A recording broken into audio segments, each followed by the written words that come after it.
नमस्कार, मैं श्यामगिरी। आप देख रहे हैं टीवी टीएफडी इंडिया। टीवी टीएफडी इंडिया में आप सभी दर्शकों का स्वागत है। नीतीश कुमार ने बुलाई इमरजेंसी बैठक और दो टूक जवाब भारतीय जनता पार्टी को, यानी कि नीतीश कुमार अब ऐसे एक नक्शे कदम पर निकल पड़े हैं जो भारतीय जनता पार्टी के होश उड़ा रहे हैं। और नरेंद्र मोदी के पास वक्त की कमी है, क्योंकि नरेंद्र मोदी जानते हैं कि नीतीश और नायडू दो शख्स ऐसे हैं जो कभी भी किसी भी वक्त साथ छोड़ने वाले हैं, क्योंकि बयानों से बहुत कुछ समझ आ जाता है। लगता है नीतीश कुमार बहुत दिनों बाद नींद से जगे हैं और अपने असली रूप में आए हैं। लेकिन भारतीय जनता पार्टी के लिए शॉकिंग खबर यह भी है कि जो ललन सिंह और संजय झा भारतीय जनता पार्टी की आवाज बोल रहे थे पिछले कुछ दिनों से, वह अचानक उनके स्वर भी बदल गए और नसीहत दे रहे हैं कि जिसके समर्थन से सरकार है तो जैसे चल रहा था वैसे चलाइए, वरना कुर्सी से उतर जाएंगे। क्योंकि केंद्र में और राज्य में जेडीयू के समर्थन से सरकार चल रही है। यह बात याद दिलाना, केंद्र का बात और राज्य की बात करना, यह बात इस तरफ इशारा कर रही है कि नीतीश कुमार प्लान बी पर बहुत आगे निकल चुके हैं और अब बहुत बड़े फैसले की घड़ी आ गई है। यह सब कुछ तब शुरू हुआ जब सम्राट चौधरी ने नीतीश कुमार के हर फैसले को पलटना शुरू किया और वह रास नहीं आया नीतीश कुमार को। जिस तरह से नीतीश कुमार के नजदीकी अफसरों के तबादले करके भारतीय जनता पार्टी को पसंद करने वाले अफसरों को ला लिया गया और नीतीश कुमार के फैसले का नजरअंदाज किया गया। दूसरी तरफ बुलडोजर से जिस तरह से गरीबों को उजाड़ा जा रहा है, वह अब नीतीश कुमार को नहीं सुहा रहा है, क्योंकि जिस तरह से बस्तियों पर और छोटे दुकानदारों पर कहर बरपा रहे हैं सम्राट चौधरी बुलडोजर से, अब इसका रिएक्शन आना शुरू हो गया है। एक तो सम्राट चौधरी को लेकर के बगावत भी है, जनता भी विरोध कर रही है और जेडीयू के अंदर भी भाजपा का सीएम अब मंजूर नहीं। ऐसे में नीतीश कुमार उस वक्त और गंभीर रूप से मुखर हो गए और जेडीयू के लोग, जब राबड़ी देवी के आवास को खाली कराने का मुद्दा बहुत गंभीर हो गया। अब तो पूरा लालू परिवार एकजुट होकर के कह रहा है कि हिम्मत है तो बंगला खाली करा के दिखाओ। सम्राट चौधरी से ठन गई है।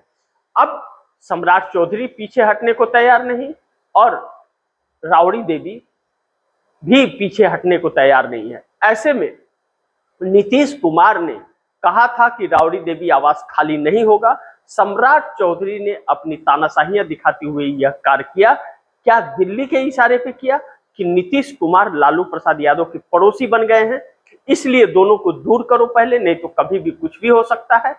हकीकत यही है। अब ठन गया है जब बात, तो फिर ललन सिंह सामने आए हैं, संजय झा सामने आए हैं, जेडीयू के लोग सामने आए हैं और कह रहे हैं कि जैसे नीतीश सरकार चला रहे थे वैसे ही चुपचाप सरकार चला लीजिए, अन्यथा भूलिए मत कि बिहार में और केंद्र में दोनों में जेडीयू के सहयोग से सरकार चल रही है, फिर सत्ता गंवा बैठेंगे।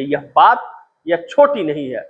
दूसरी तरफ यह खबर निकल रही है कि नीतीश कुमार मिशन 130 को पार कर चुके हैं और 135 to 36 तक पहुंचते हुए नजर आ रहे हैं।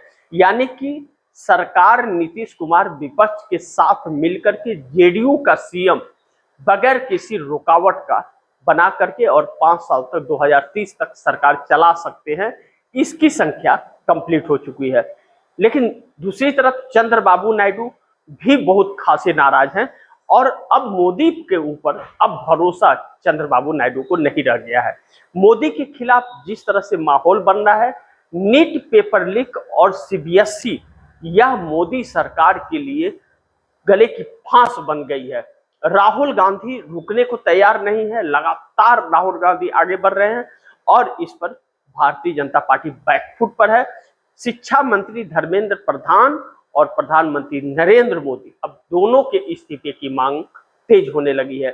पीएम का चेहरा बदलने की एक बड़ी तैयारी चल रही है कि अब पीएम का चेहरा बदल देना चाहिए। ऐसा पीएम देश को नहीं चाहिए जो देश को बर्बाद कर दिया है। अब यह सारे शब्द जो होते हैं यह सरकार के खिलाफ जाते हैं। दूसरी तरफ चंद्रबाबू नायडू 18 सांसदों का समर्थन दे रहे हैं इस सरकार को, और वह 18 सांसदों का समर्थन चंद्रबाबू नायडू का मोदी को अब कब तक मिलेगा इस बात की गारंटी नहीं है। चंद्रबाबू नायडू अपना पैर पसारना शुरू कर चुके हैं। तेलंगाना में चुनाव टीडीपी लड़ेगी इस बात का ऐलान कर चुके हैं। ऐसे अलग अलग राज्यों में भी टीडीपी चुनाव लड़ेगी, यानी कि अपना विस्तार करना शुरू कर दिया है, और भारतीय जनता पार्टी को यह पसंद नहीं हो रहा है। ऐसे में चंद्रबाबू नायडू यह भी देख रहे हैं कि मोदी के खिलाफ जिस तरह से जनता हो रही है, और मोदी के साथ अगर रहने से कहीं ऐसा ना हो कि चंद्रबाबू नायडू का जो वोट बैंक था जिसकी वजह से सत्ता में आए थे वह बिखर रहा है, और इतना बिखर जाए कि सत्ता में आना नामुमकिन हो जाए। ऐसे में भारतीय जनता पार्टी क्षेत्रीय दलों को अलग अलग तरीके से साम दंड भेदभाव लगा करके समाप्त भी करने की कोशिश कर रही है। नीतीश कुमार के साथ भी वही कार्य कर रही थी, और अब चंद्रबाबू नायडू के साथ भी उसी तरह का व्यवहार करती हुई नजर आ रही है। चंद्रबाबू नायडू के साथ भी उसी तरह का करता हुआ नजर आ रही है। अब ऐसे में चंद्रबाबू नायडू की नाराजगी बढ़ रही है। दूसरी तरफ चंद्रबाबू नायडू अब मोदी सरकार के साथ इसलिए भी नहीं रहना चाहते क्योंकि चंद्रबाबू नायडू ये समझ रहे कि मोदी सरकार की कोई नीति ही नहीं है हकीकत में। चाहे विदेश नीति देख ले, कूटनीति देख ले, चाहे सरकार चलाने की नीति देख ले, चाहे सरकार का एक ब्लूप्रिंट होता है वह भी देख ले, कुछ भी नहीं है। कर्ज की ढेर पर बैठने वाला कर्जखोर व्यक्ति एक सत्ता पर बैठ गया कि जो कर्ज पर चलने वाला है, और देश की संपत्ति को दोस्तों के लिए लुटाना यह इनकी प्राथमिकता है। बाकी किसी से कोई मतलब नहीं है, वोट बैंक से मतलब नहीं है, और फर्जीवाड़े वोट से सत्ता में काबिज होने का यह इन्होंने रास्ता बना लिया जो लोकतांत्रिक नहीं है। तो ऐसे में चंद्रबाबू नायडू 18 सांसदों का समर्थन अब वापस लेने पर कहीं ना कहीं विचार करते हुए नजर आ रहे हैं। नीतीश कुमार 85 एमएलए और 12 सांसदों का ताकत का एहसास बीजेपी को करा रहे हैं लगातार। ऐसे में नीतीश नायडू मिलकर के और 85 एमएलए 30 सांसदों के साथ कभी भी बाय बाय कर सकते हैं भारतीय जनता पार्टी को। लेकिन दूसरी तरफ भारतीय जनता पार्टी दो चीजों पर फिर काम कर रही है। फिर मानसून सत्र के अंदर भारतीय जनता पार्टी 3 बिल लाने की कोशिश कर रही है। जो डीलिमिटेशन बिल लाई थी उस डीलिमिटेशन बिल को फिर से लाने के तैयारी में है। वन नेशन वन इलेक्शन यानी कि 2029 से पहले चुनाव कराने की भी तैयारी में है। जिस तरह से एसआईआर पूरे देश में अब खेल रही है भारतीय जनता पार्टी, और जिस तरह से एसआईआर बंगाल में किया, और जिस तरह से एसआईआर बिहार के अंदर किया, उत्तर प्रदेश के अंदर किया, करोड़ों लोगों के नाम काट दिए। अब पूरे देश में विपक्ष के वोट काट करके वन नेशन वन इलेक्शन कराना चाहती है, इस बिल को पास कराना चाहती है, जिसके लिए डीएमके के ऊपर भी डोरे डाल रही है। डीएमके के इस वक्त 22 सांसद हैं, और ममता बनर्जी के 29 सांसदों पर डराने का धमकाने का कार्य शुरू है। जिस तरह से ममता बनर्जी के भतीजे अभिषेक बनर्जी पर हमले हुए हैं, कल्याण बनर्जी पर हमले हुए हैं। अब ममता बनर्जी ने एक बैठक किया तो 80 विधायकों में मात्र 20 विधायक आए, 60 विधायक गायब हो गए, बैठक से नॉट रीचेबल हो गए। यानी कि ममता बनर्जी की पूरी पार्टी पर कहीं ना कहीं पकड़ बनाकर या डरा धमका करके, जिस तरह मारपीट की जा रही है उससे डरा धमका करके वह भाजपा में शामिल करने की एक कोशिश की जा रही है, जिससे यह सारे बिल पास करा सके। और 27 में ही राष्ट्रपति का चुनाव भी होना है, यह भी मद्देनजर उसे विधायकों की और सांसदों की जरूरत है। इस पर भी भारतीय जनता पार्टी अलग अलग षड्यंत्र कर रही है, यानी कि डरा धमका करके सब पर कब्जा।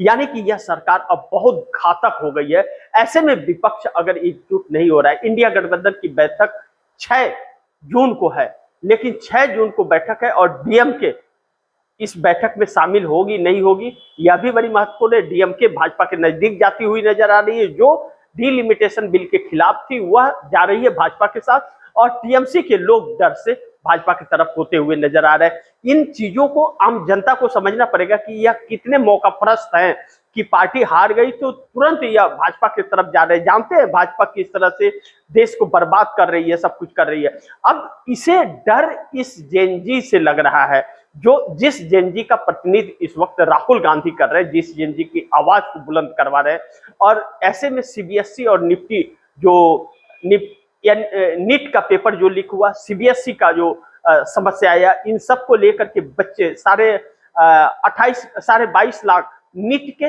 और 18.5 लाख साढ़े 18 लाख सीबीएसई के, यह बच्चे जो एक हो गए हैं और छात्र बाकी जो संगठन एक होते हुए नजर आ रहे हैं, यह मोदी सरकार को डरा रहे हैं। यही एक डर का कारण है कि यह तख्ता पलट तक कर सकते हैं।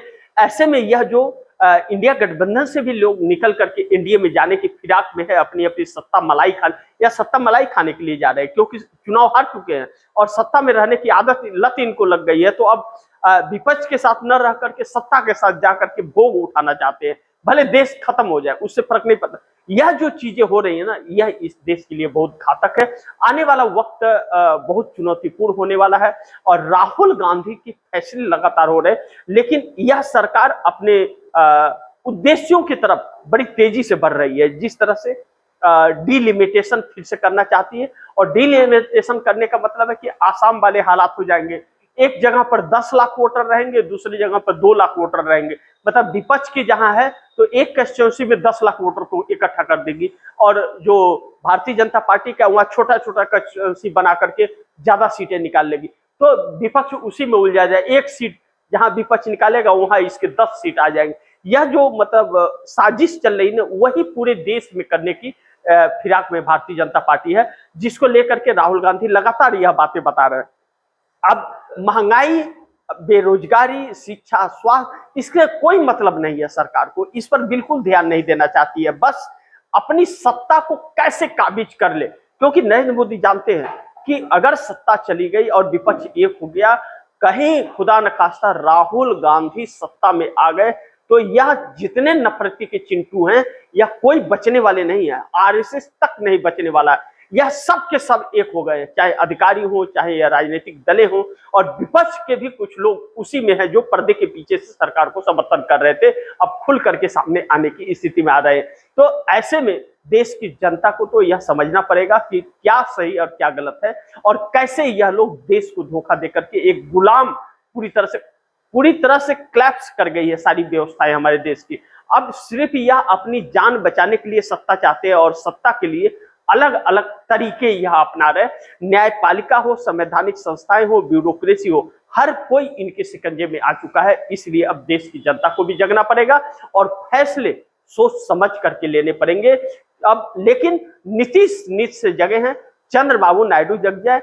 अगर इन दोनों ने समर्थन वापस ले लिया तो 85 एमएलए और 30 सांसद पलट जाएंगे, अलग हो जाएंगे इनसे, और अलग होते ही यह सरकार गिर जाएगी। यह सरकार गिरी तो सारी व्यवस्थाएं सही हो जाएंगी, और सरकार नहीं गिरी, रह गई, तो यह देश गुलाम हो जाएगा। इस बात से इनकार नहीं कर सकते। राहुल गांधी के बातों में यह सच्चाई है, इसलिए राहुल गांधी हर किसी को महत्व दे रहे हैं, लेकिन फिर भी उन्हें डरा धमका करके साफ लाया जा रहा है, जो बहुत चिंताजनक है। बाकी आप दर्शक क्या सोचते हैं, आप दर्शकों की क्या राय है, क्या सुझाव है, कमेंट बॉक्स में जरूर दीजिएगा। इस खबर को ज्यादा से ज्यादा शेयर कीजिए, अपने दोस्तों को भी कहिए आगे शेयर करें, और आपने टीवीटीएफडी इंडिया को सब्सक्राइब नहीं किया, सब्सक्राइब कर लीजिए, अपने दोस्तों को भी कहिएगा टीवीटीएफडी इंडिया को सब्सक्राइब करें। मिलते हैं अगली खबर के साथ, तब तक के लिए नमस्कार।